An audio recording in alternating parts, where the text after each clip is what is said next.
Cometer errores en el proceso de muestreo y curado de cilindros de hormigón en obra puede afectar a la resistencia de estos cilindros, arrojando resultados inferiores a los que quizá tenga en realidad el elemento estructural, y en ocasiones valores incluso inferiores a los esperados según el diseño. Luego de mostrar que el elemento estructural cumple, puede llegar a ser un verdadero dolor de cabeza y a implicar gastos en tiempo y en dinero. Hoy te explicaré cómo hacer un correcto muestreo y curado de cilindros de hormigón en obra en solo 6 pasos. Vamos a verlo. El paso número 1 es saber qué es el muestreo de hormigón y para qué se hace. Siempre me gusta comenzar con saber qué son las cosas antes de que simplemente actuar en campo sin que la gente sepa qué está haciendo o para qué lo está haciendo. El muestreo de hormigón con cilindros o probetas se hace con el objetivo de comprobar la resistencia a compresión simple de los elementos hormigonados en la obra. Estos muestreos pueden hacerse al 100%, o sea que se ensayan todos los camiones que llegan a obra, o puede hacerse por lote o estadístico y donde se ensayan algunos camiones que se ha especificado previamente. En el plan de ensayos o en el plan de autocontrol o plan de calidad de la obra queda registrado cuál es esa frecuencia con que serán tomadas estas muestras de hormigón, de la confiabilidad que se tenga en la mezcla, en el diseño de mezcla, en la mezcla que está llegando a obra y de esa estadística que ya se conozca sobre las resistencias que arroja esta mezcla, o por la confiabilidad de la hormigonera, del suplidor. También puede ser que se establezca esta frecuencia de muestreo, o por las indicaciones, recomendaciones del estructuralista que tenga un elemento que sea especial y necesite aumentar esa frecuencia de muestreo. Sin embargo, hay establecido un mínimo de muestreo que es de aproximadamente cada 28-33 metros cúbicos de hormigón, un muestreo que consiste en un juego de 4 o 5 cilindros. El paso número 3 es conocer cuál es ese equipo o herramientas que se utilizarán en este muestreo y curado de los cilindros. Entre las herramientas que vamos a necesitar tenemos en primer lugar, por supuesto, los cilindros, que según el material podemos tener algunos que son plásticos, y dentro de los plásticos tenemos desechables o reusables, y por otro lado tenemos los metálicos. Y según el tamaño pueden ser de 4 o de 6 pulgadas. ¿De qué va a depender el uso de uno u otro? Bueno, los de 6 pulgadas se podrán usar en cualquier caso para hormigón, y los de 4 pulgadas tienen una limitante, que es que se pueden usar en hormigones donde el agregado máximo, el tamaño máximo del agregado no exceda a 1/3 del diámetro de este cilindro, o sea, de las 4 pulgadas. Además de los cilindros, vamos a necesitar una cuchara o palita, una varilla lisa con la punta redonda, vamos a necesitar una llana, un mazo de goma, una pala, una carretilla. Este es el equipo que necesitaremos para hacer el muestreo. Y el cuarto paso es el proceso de muestreo en sí. ¿En qué consiste este proceso? Lo primero que vamos a identificar es en qué momento vamos a hacer ese muestreo, en qué momento del vertido del camión. Pues lo ideal, lo recomendable es que se haga en el tercio medio del camión. O sea, cuando el camión lleva la primera tercera parte ya vaciado, ya vertido. Entonces el segundo tercio, en ese momento, cuando se está vaciando el segundo tercio, entonces en ese momento hacer los muestreos, que podría interpretarse también como a la mitad del vertido del camión. Una manera fácil de medirlo es tomando el tiempo de vertido de un camión, entonces sería a la mitad de ese tiempo.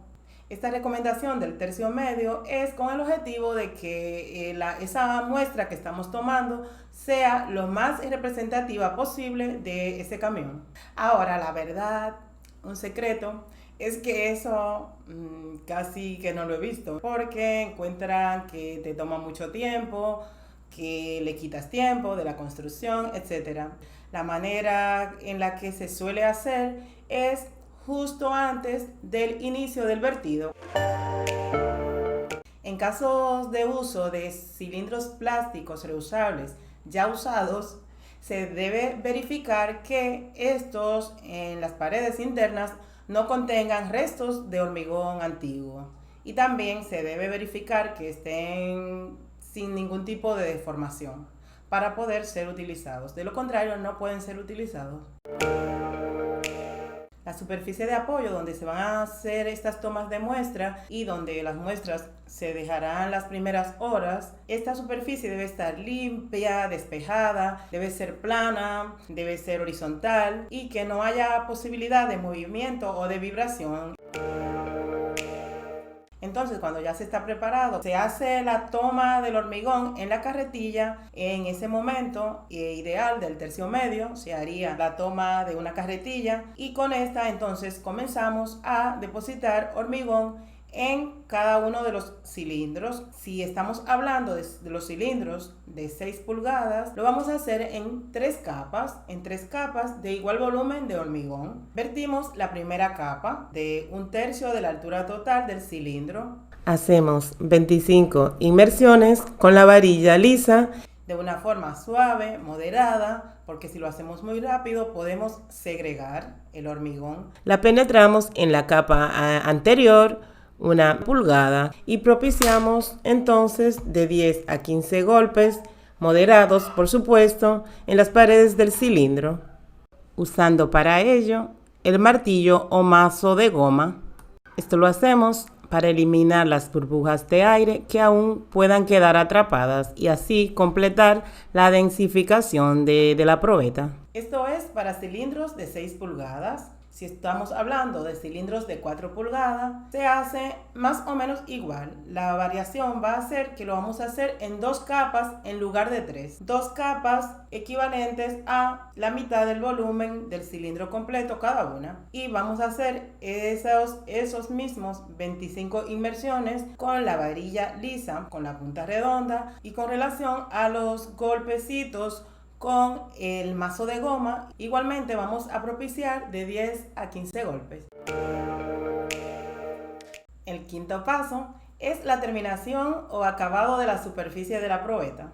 Cuando hacemos el vertido de la última capa del paso anterior, lo que se hace es sobrepasar la altura de la probeta. Se coloca un poco más de hormigón. Esto es para esperar ese tiempecito, unos minutos, a que asiente un poco el hormigón y luego poder así tener la probeta con la altura del molde, porque ya no se me asentará. Pasados esos minutos, lo que hacemos es engrasar, nivelar y dar una terminación bien plana. Esto es para evitar, al momento del ensayo de compresión simple, evitar concentraciones de esfuerzos por alguna deformación en la superficie. Una vez nivelada y terminada la superficie, entonces pasamos a identificar la muestra. La muestra debe estar perfectamente identificada, pero esto es una identificación preliminar que se puede hacer. Una preliminar hasta que pasemos al siguiente paso. El sexto paso es el curado de los cilindros de hormigón en obra. Y vamos a tener 2 etapas de ese curado. Un curado inicial que consiste en cubrir las probetas, ponerle su tapa, que algunos cilindros de esto vienen con tapa, o cubrirlas con alguna lona, algún método para tenerlas cubiertas y bajo la sombra. Esto es para evitar pérdida de humedad muy rápida y que nos vaya a causar grietas que puedan afectar a la resistencia. Este curado dura de 24 a 48 horas máximo y al final de este curado lo que hacemos es volver a identificar las probetas, ya colocando una identificación que sea permanente, que sea perdurable, que sea resistente al agua, porque la segunda etapa del curado consiste en introducir los cilindros después de que han pasado esas 24 a 48 horas, sumergirlos en agua. Entonces, al momento de sumergirlos en agua, esa identificación que teníamos, que era provisional, entonces la pasamos a una identificación ya perdurable, resistente al agua. Se introducen los cilindros en agua ya hasta el momento de su rotura. Esta rotura puede ser a los 3 días, a los 7, a los 14, a los 28, según la necesidad y según lo establecido en el plan de ensayos. O sea que todo este tiempo esa identificación deberá permanecer intacta y debe ser una identificación muy completa. Debe quedar registrado cuál es la fecha de toma de la muestra, el número de la probeta, el camión del cual fue tomada esta muestra, la ficha, conduce. Se debe identificar el elemento hormigonado, la estructura, el nombre del proyecto, la mayor cantidad de información posible, porque mientras más información, más claridad y menos problemas, menos dudas van a haber luego al momento de hacer las roturas. Por aquí te dejo en forma bien resumida el proceso de muestreo para cuando necesites echarle un ojo, volvértelo a mirar, lo tengas aquí. Como has visto, este es un procedimiento sencillo, aunque con su técnica, sus pasos. Sin embargo, no debemos minimizar su importancia porque sea sencillo.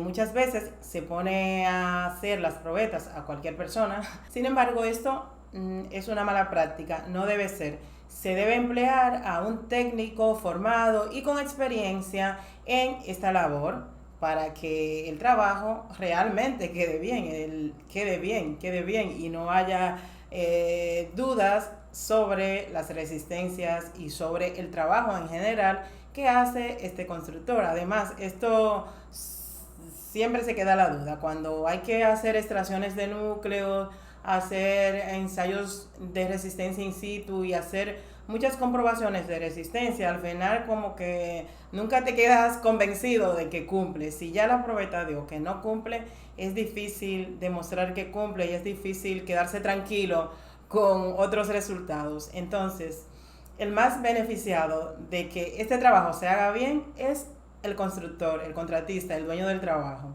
Pero al técnico se le deben proveer los recursos para que haga bien el trabajo. Puede ser que esté formado, que tenga experiencia y tenga ganas de hacerlo bien, pero si no tiene los recursos, sus probetas en buen estado y todo ese equipo y ese apoyo que necesita de esa dirección, no quedará bien. Vamos a hacerlo bien. Podemos hacerlo bien, hagámoslo bien.